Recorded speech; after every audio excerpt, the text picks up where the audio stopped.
Arthur, thank you very much for joining us. First off, let's get macro. What are your macro expectations for this holiday shopping season, given sort of some of the calendar issues between Thanksgiving and Christmas, 6 fewer days, but also a very strong consumer-led economy? Well, I'm actually quite optimistic about holiday sales, Brian. Although it is a shortened selling season, there's no question that many retailers have already pulled the trigger on the promotional activity that would normally occur on Black Friday. Having said that, the economy's in pretty good shape. Employment is high, wages are stable, certainly, and consumers are in a good mood. There will be, I think, a 4 to 5% increase in sales over the holiday trading period, led by online sales, which I think will be in the mid-teens, which would mean that traditional brick and mortar would be sort of flattish to plus 2%. But I think at a plus 4 to 5%, everybody will feel pretty good about the holiday. You know, listen, I don't want to slam the big story on Friday, but given that I've been seeing ads for Black Friday basically running all week, and I mean the discounts running all week, does Black Friday hold the place in retail that it used to? Oh, it still does. It holds its place because it's in the consumer psyche that something special happens. And, of course, the very early openings on Thanksgiving evening add to the furor and the craziness of Black Friday. So I would say it's more of a consumer mindset than it is an actual P&L or black and white kind of opportunity for the retailers. When you look also at Cyber Monday as the weekend extends, you're really looking at almost a 7 to 10 day period of concentrated promotional activity that sets the tone for the rest of the holiday. Yeah, and of course on that Monday, it's really been for the last decade, Arthur, all about Amazon with the exception of a few others. But it feels like this year maybe just a little bit different. It feels like some of the traditional brick and mortar retailers who have gone omni-channel and the pickup and delivery at the store, the Targets, the Walmarts of the world, it feels like they have gotten a little bit of their mojo back. Do you feel that as well, or is it really still all about Amazon?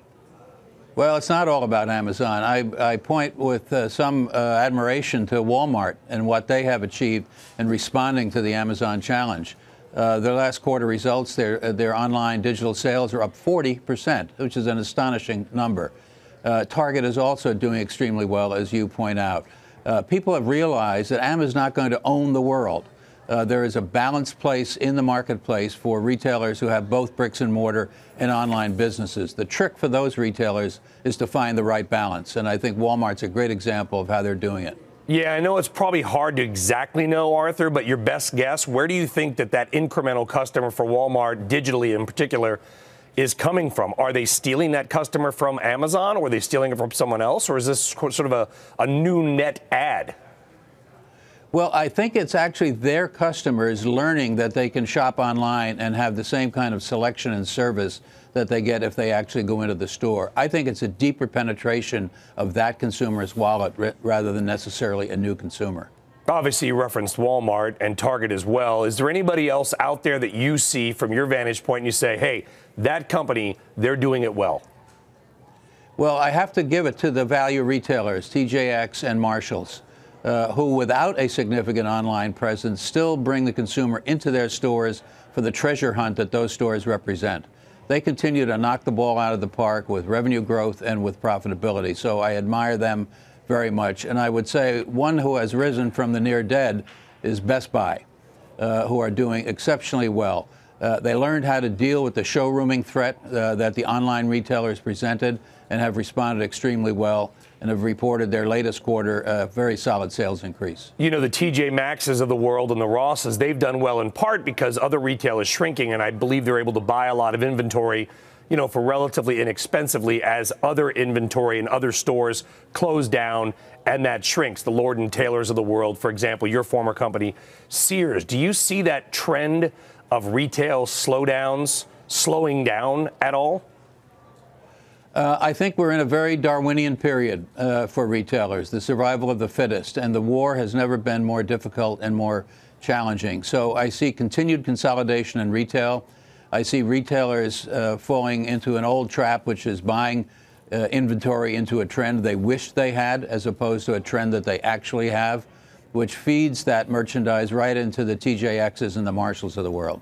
Do Sears and JCPenney have a future? I think Sears is, which is a very sad story for me personally, is on life support and will not survive much longer.